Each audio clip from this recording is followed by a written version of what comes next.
창세기 13장 1절부터 9절 말씀 우리 한 목소리로 읽겠습니다. 시작.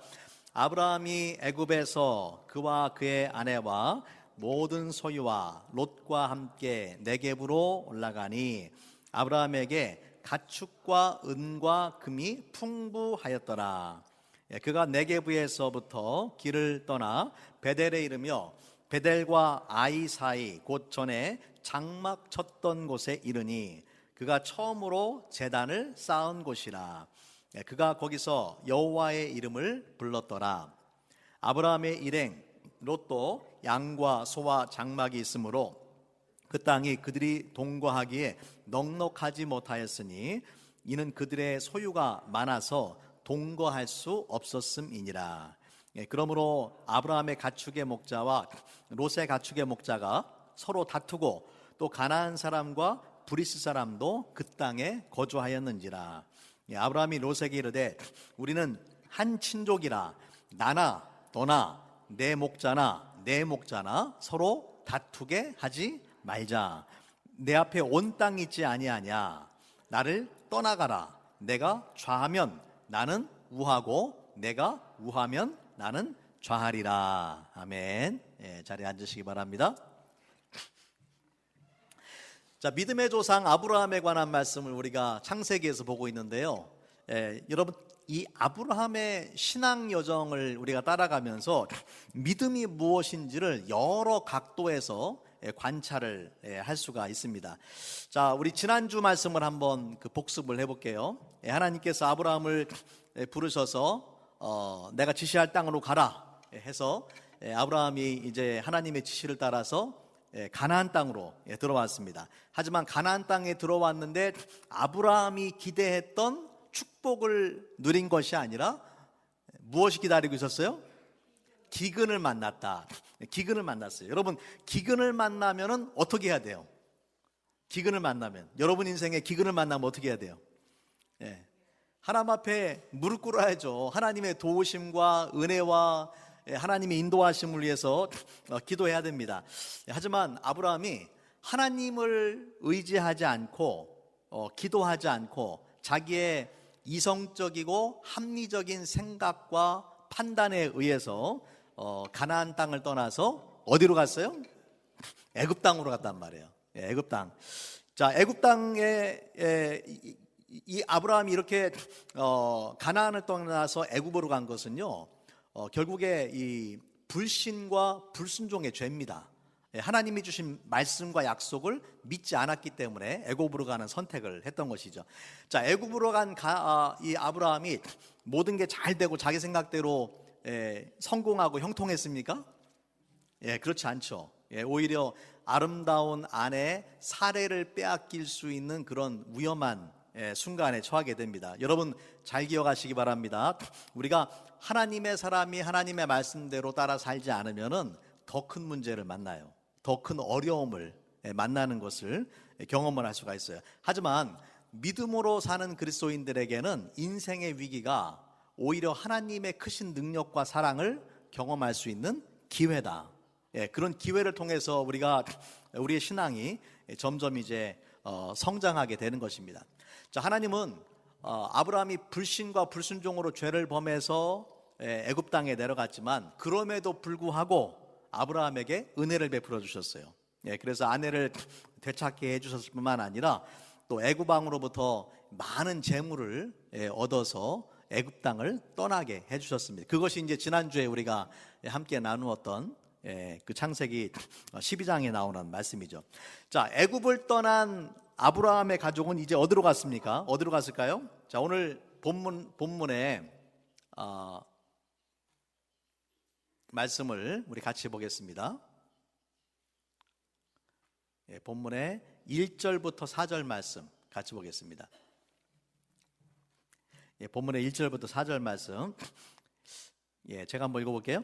자, 아브라함이 애굽에서 그와 그의 아내와 모든 소유와 롯과 함께 네겝으로 올라가니 아브라함에게 가축과 은과 금이 풍부하였더라. 그가 네겝에서부터 길을 떠나 베델에 이르며 베델과 아이 사이 곧 전에 장막 졌던 곳에 이르니 그가 처음으로 제단을 쌓은 곳이라 그가 거기서 여호와의 이름을 불렀더라.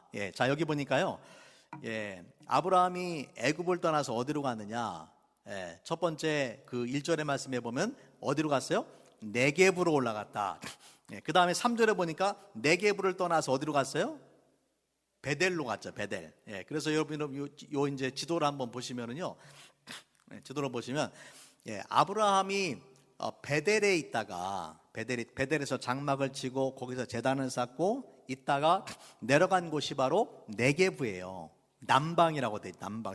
창세기 12장은 남방이라고 번역이 되어 있고 13장에서는 네게브라고 되어 있어요. 똑같습니다. 네게브가 남방이에요. 근데 네게브를 통해서 이집트로 들어갔단 말이에요.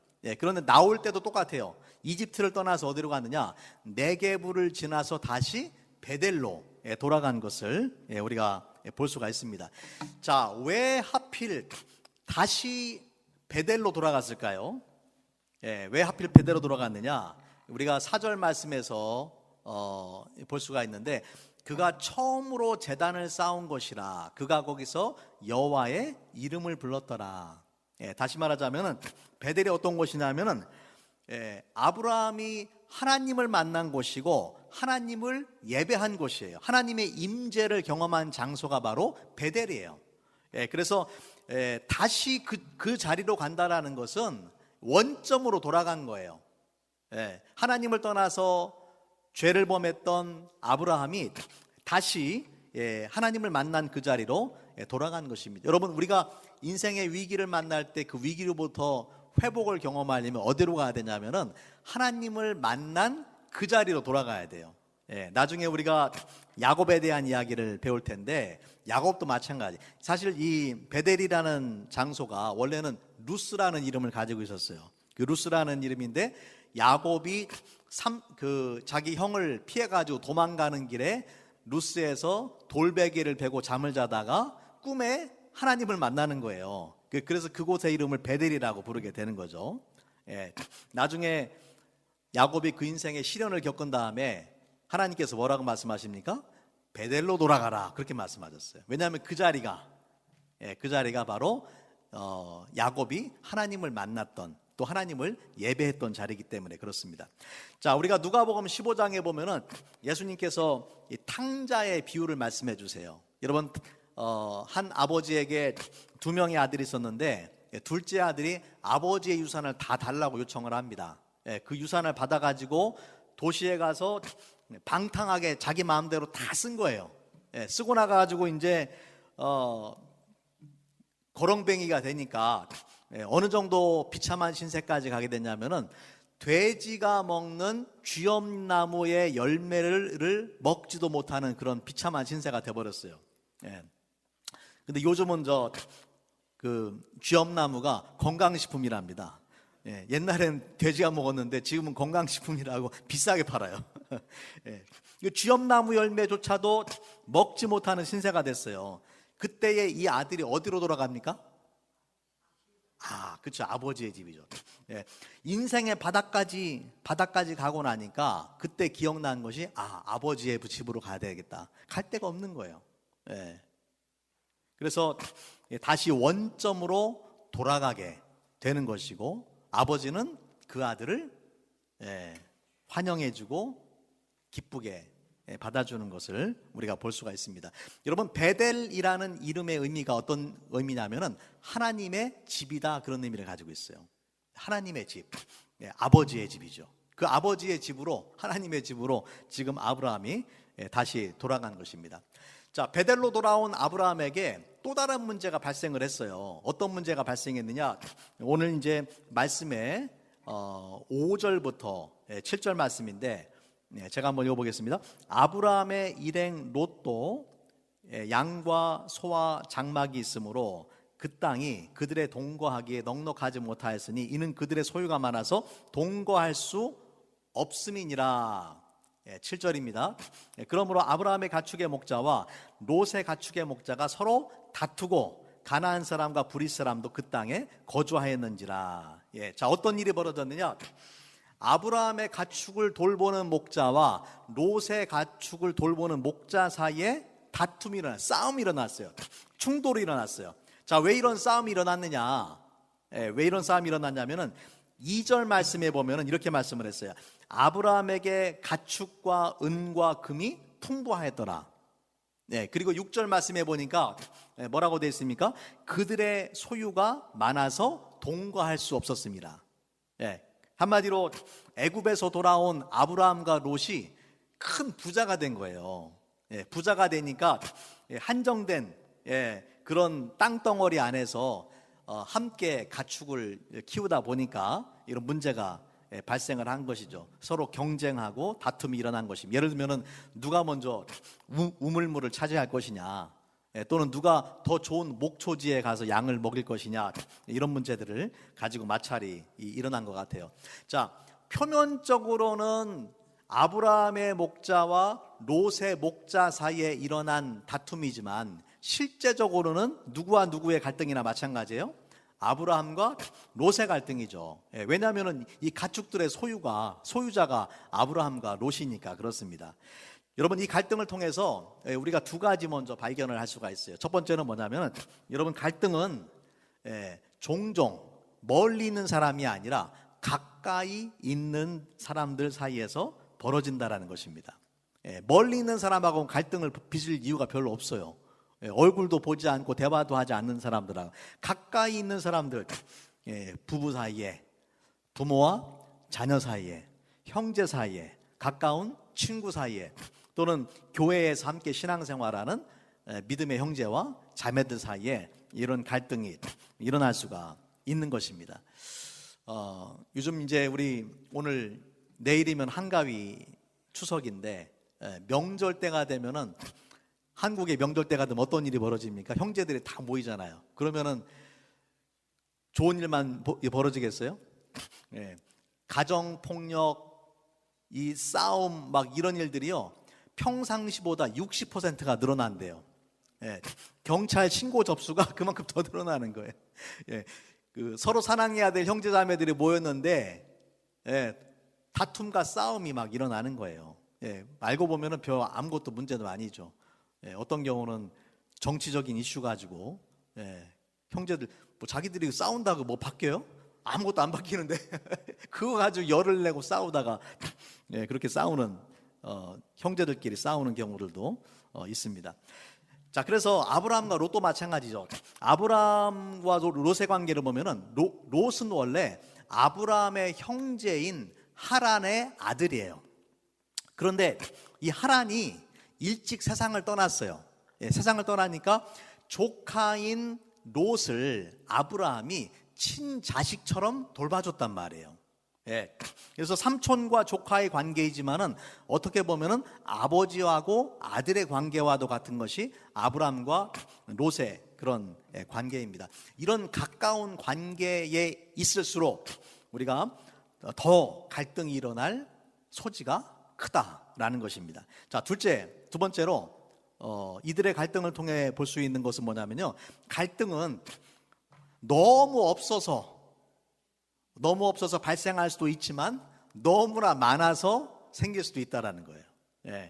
그러니까 아브라함과 롯이 만약에 둘 다 가난했다면은 저는 싸울 일이 없을 거라고 생각을 해요.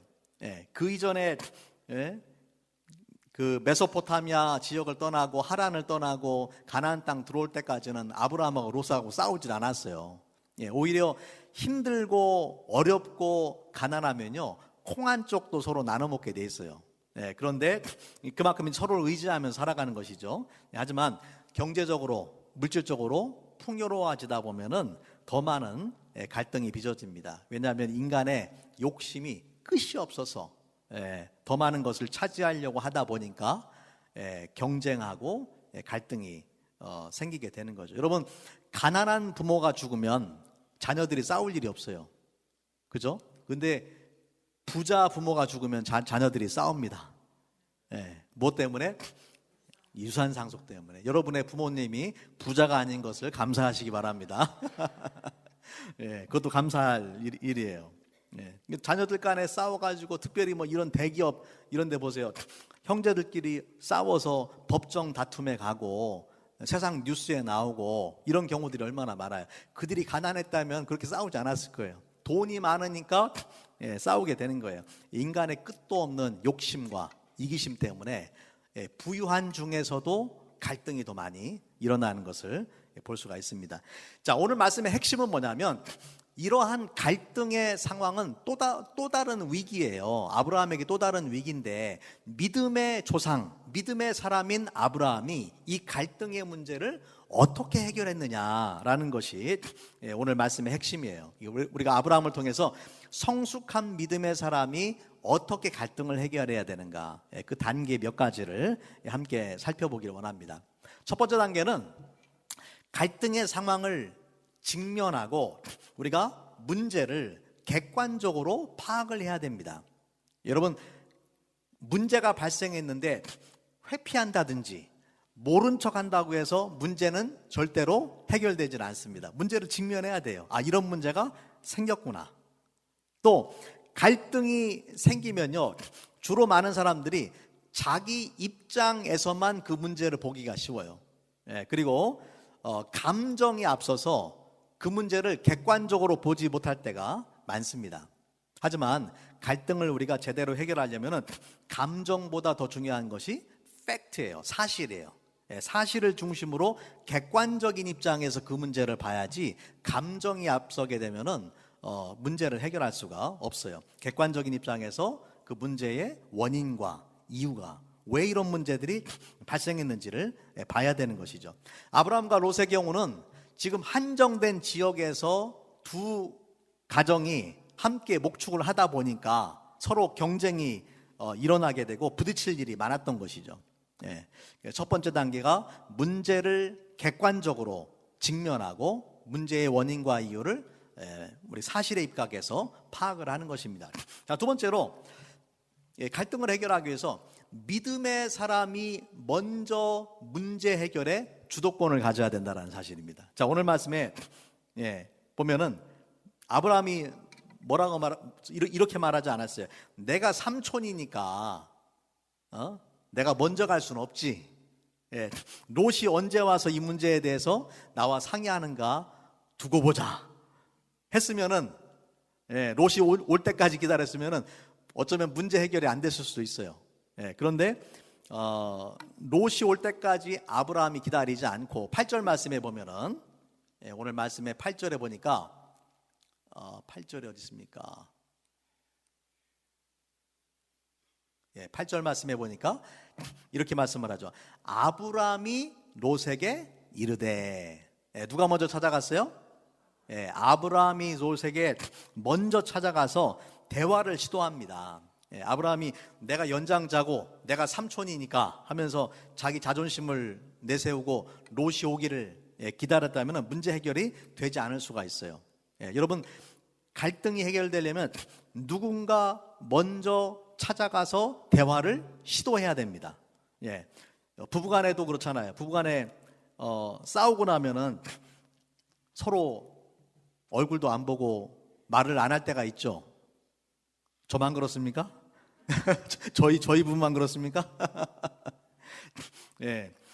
남편이든 아내든 누군가 먼저 가서 미안하다는 말 한마디만 하면은 해결될 수 있는 문제들도 그 말을 서로가 하기를 기다리다가 이 불편한 갈등의 시간이 더 길어지는 경우가 많습니다. 하지만 우리가 성숙한 믿음의 사람이라면 먼저 대화의 주도권을 가지고 먼저 다가가서 화해를 시도를 해야 된다는 것이죠. 제가 전에 목회하던 지역에 연세 많은 두 분의 할머니가 있더라고요. 제가 가보니까 지금은 이제 두 분 다 돌아가셨어요. 이분들이 얼마나 서로 가까웠던지 먼 타양에서, 그것도 한국 사람들이 얼마 없는 지역에서 살다 보니까 그리고 한국에서부터 참 알았어요. 이분들이 한국에서부터 알던 사람들. 그러니까 서로 언니 동생 하면서 친자매처럼 그렇게 친하게 지내던 분들이에요. 그런데 언니 되는 분이 아파가지고 병원에 입원을 했는데 무슨 이유인지는 모르지만 그 동생 되는 분이 병문안을 안 온 거예요. 여기에 이제 이분이 마음의 상처를 받고 한마디로 삐져가지고 서운한 감정을 가지고 있었는데, 마침 그 무렵에 동생의 남편이 소천을 했어요. 그런데 이 언니가 그래도 사람이 죽었으면 가봐야 되잖아요, 장례식에를. 근데 자기가 받은 마음의 상처가 있으니까 장례식을 안 갔어요. 그 다음부터는 이 둘의 관계가 완전히 금이 가가지고 가까운 이웃에 살면서도 서로 얼굴을 평생 동안 보질 않고 그렇게 살아가는 것입니다. 중간에 이제 저하고 제 아내가 두 분을 화해시키려고 그렇게 노력을 했는데도 서로 자존심을 내세우다 보니까 화해가 되질 않더라고요. 누군가 먼저 가서 그때 내가 미안했어 라는 말 한마디만 해도 그냥 해결되는 문제인데, 그것 때문에 서로 얼굴 보지 않고 죽을 때까지 화해를 하지 못하다가 결국 두 분 다 돌아가셨어요. 안타까운 일이죠. 여러분 기억하시기 바랍니다. 내가 먼저, 특별히 믿음의 사람이 먼저 화해의 주도권을 가져야 된다. 왜 그렇습니까? 특별히 여러분, 인간이 죄를 범해서 하나님과 인간 사이의 관계가 깨어졌는데 누가 그 관계 회복의 주도권을 가졌어요? 인간이 관계 회복의 주도권을 가졌어요? 아니면 하나님이 관계 회복의 주도권을 가졌어요? 하나님이 관계 회복의 주도권을 가지고 하나님이 나에게, 인간에게 먼저 찾아오셨습니다. 자, 우리 로마서 5장 8절 말씀 같이 한번 읽어볼게요. 시작. 우리가 아직 죄인 되었을 때에 그리스도께서 우리를 위하여 죽으심으로 하나님께서 우리에 대한 자기의 사랑을 확증하셨느니라. 잘못은 누가 했어요? 우리가 했단 말이에요. 그런데 누가 죽었어요? 예수님께서 죽으셨단 말이에요. 우리가 하나님 찾아간 것이 아니라 하나님이 그분의 아들을 통해서 우리에게 먼저 찾아오신 거예요. 자, 요한 1서 4장 10절 말씀 우리 같이 읽겠습니다. 시작. 사랑은 여기 있으니 우리가 하나님을 사랑한 것이 아니요 하나님이 우리를 사랑하사 우리 죄를 속하기 위하여 화목 제물로 그 아들을 보내셨음이니라. 보세요. 우리가 하나님을 사랑한 것이 아니다. 하나님이 우리를 먼저 사랑하셔서 그 아들을 화목 제물로 보내셨다.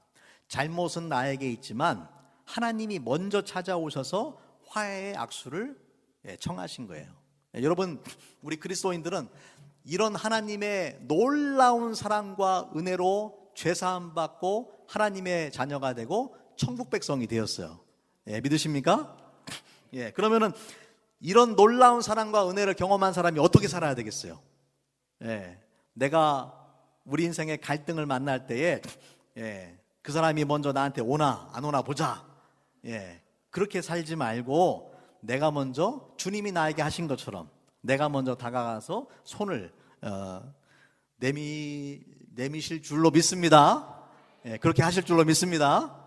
제가 두고 보겠습니다. 자, 세 번째, 갈등을 해결하려면요 중요한 것이 뭐냐면은 관계의 우선순위를 둬야 돼요. 관계. 자, 보세요.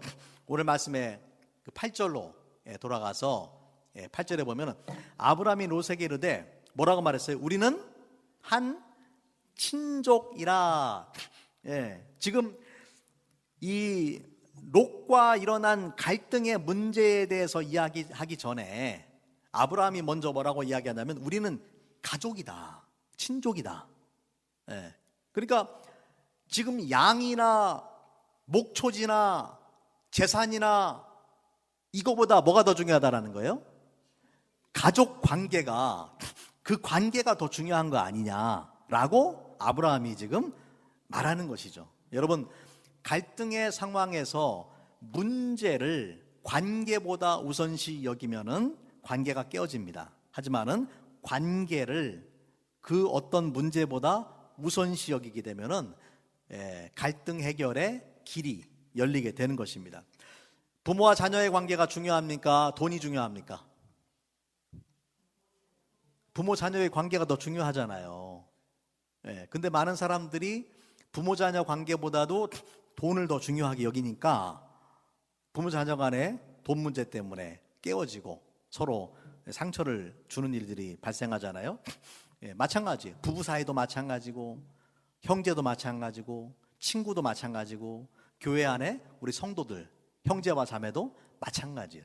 우리가 특별히 교회 안에서 성도들 사이에 문제가 일어난다라면 여러분 무엇을 기억해야 되냐면 우리의 관계를 기억을 해야 돼요. 우리가 어떤 관계예요?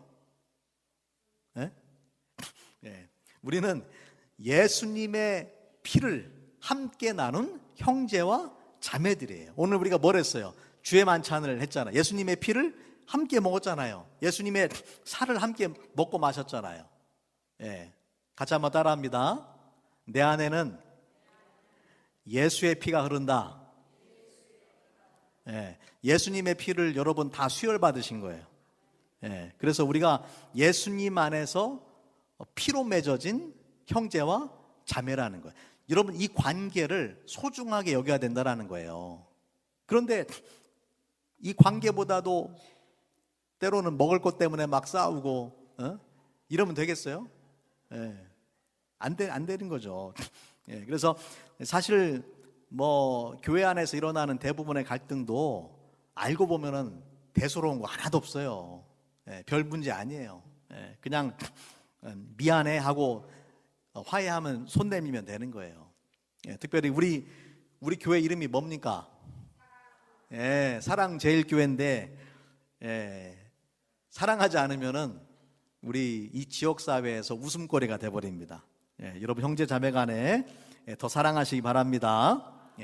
자, 네 번째, 갈등을 피하기 위해서는 다툼을 피해야 됩니다. 자, 갈등의 문제로 싸우면 갈등은 일어날 수 있어요.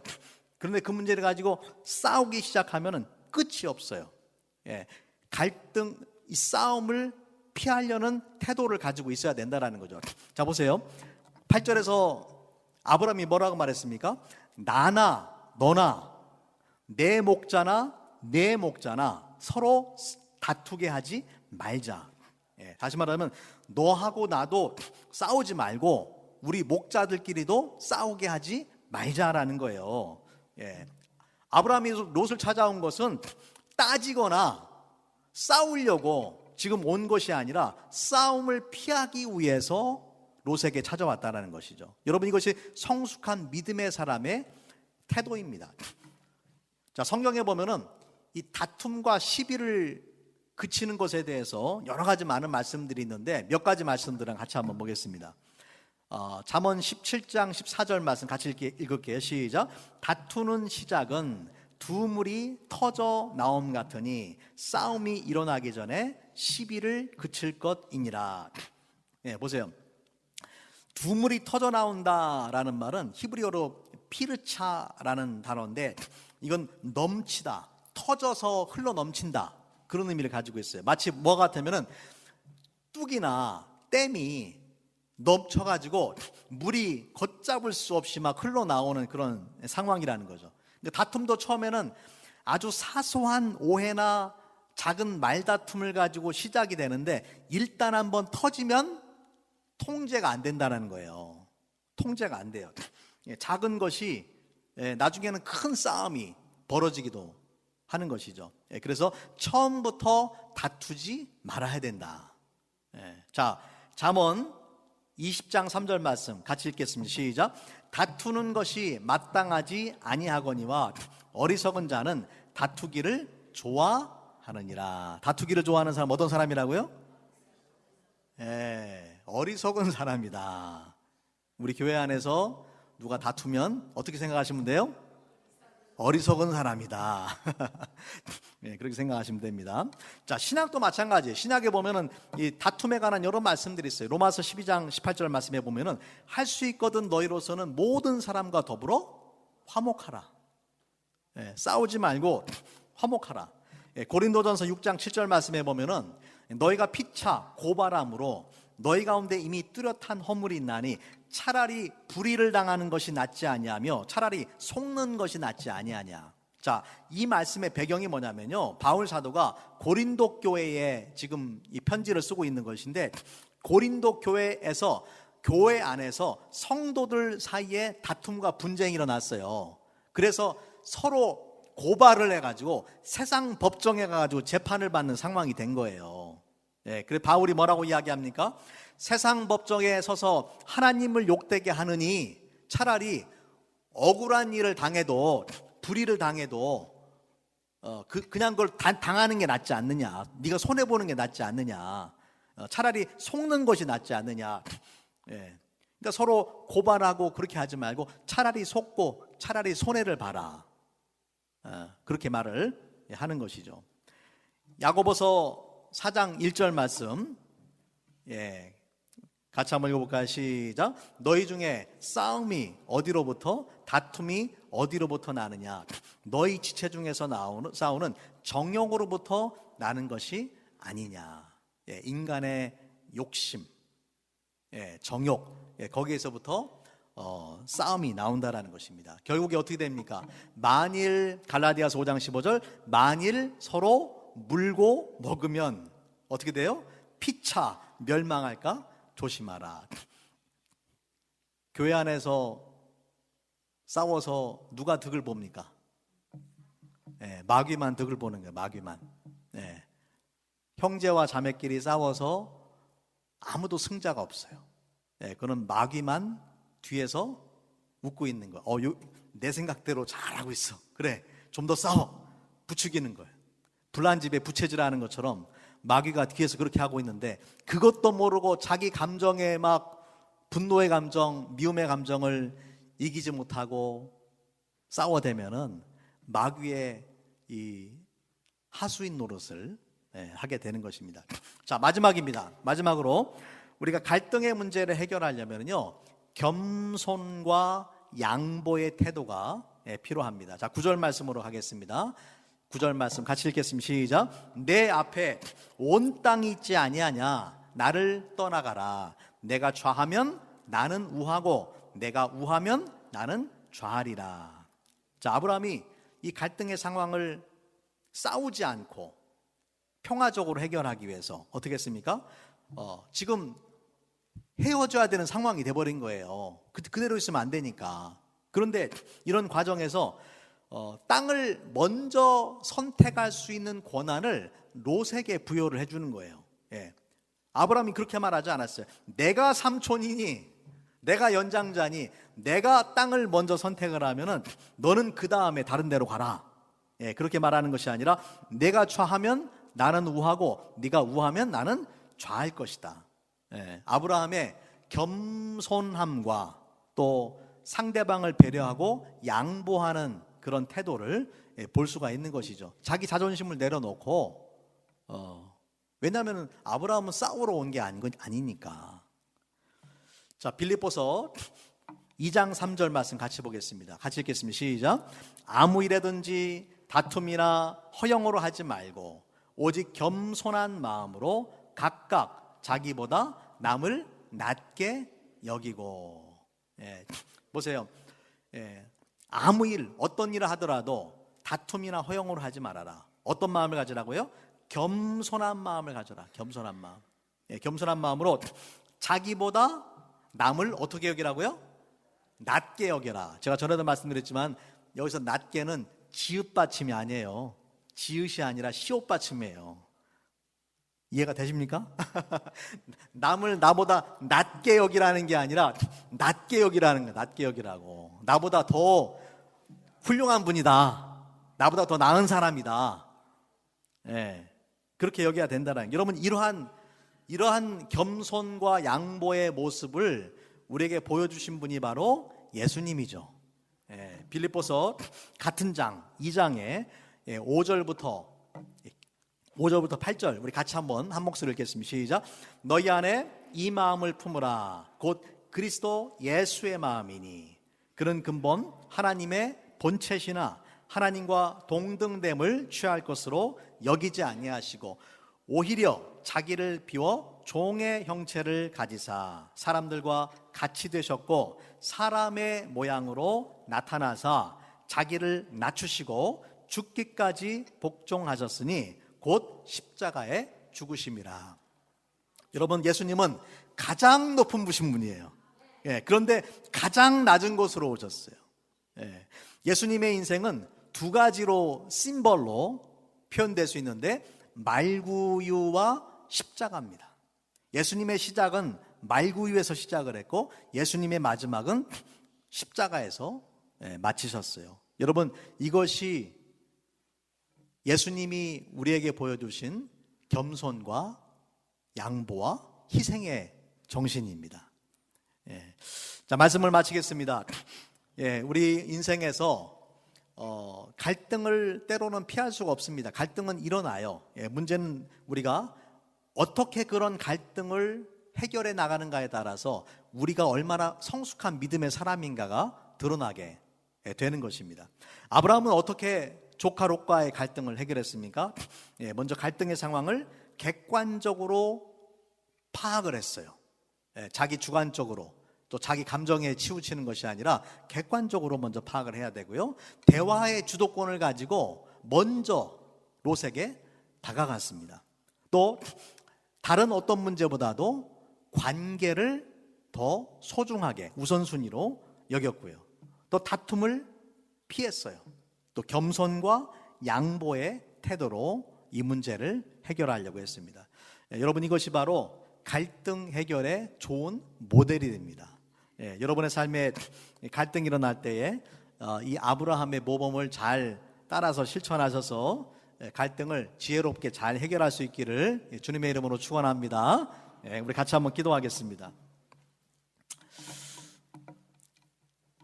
사랑의 주님, 감사합니다. 오늘 주신 말씀을 통해서 아브라함이 조카 롯과의 갈등을 어떻게 해결했는지를 우리가 배웠습니다. 주님, 우리가 성숙한 믿음의 사람으로서 아브라함의 본을 따르고 또 예수님의 본을 따라서 우리의 관계 속에서 일어나는 그런 갈등의 문제를 잘 지혜롭게 해결할 수 있도록 은혜 허락하여 주시옵소서. 우리 주 예수님의 이름으로 기도합니다.